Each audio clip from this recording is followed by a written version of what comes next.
сурагчдын дунд дуучих саадын үзлэг зэрэг спортын бүх оролдооныг явуулж эхэлсэн юм а.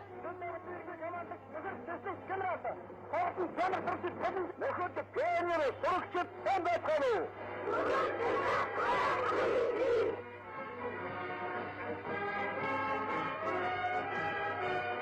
Монголын улс залуучуудын эзэн дүүрэн баримт Монголд тусын батлан хамгаалах яам, ардын боловсролын яам, улсыг батлан хамгаалахад туслах нийгэмийн төв зөвлөл, Сквадрын нэрмжит Бэмрийн байгууллагын төв зөвлөлийн тэргүүлэгчдийн 1981 оны 4-р сарын 21-ний өдрийн хамтарсан хурлын тогтоолоор Бэмрийн сурагчдын зэрэг спортын үйл тоглолтын заавар удирдамжийг батлан гаргасан.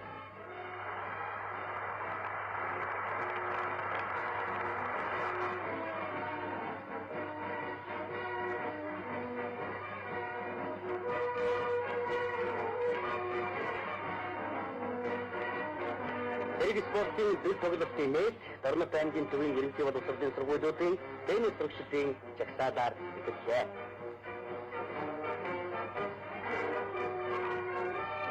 Ардын хайрын, хэлчдийн залуу хадаа, өсвөрийн сэргийлэгч, галс нөөгч, авто зохицуулагчдын бүлэг зэрэг 10 гаруй сайн дурын байгууллага оролцсон энэ жагсаал нь өсвөрийн скватрчдын цог жавхтан эцэг харууллаа.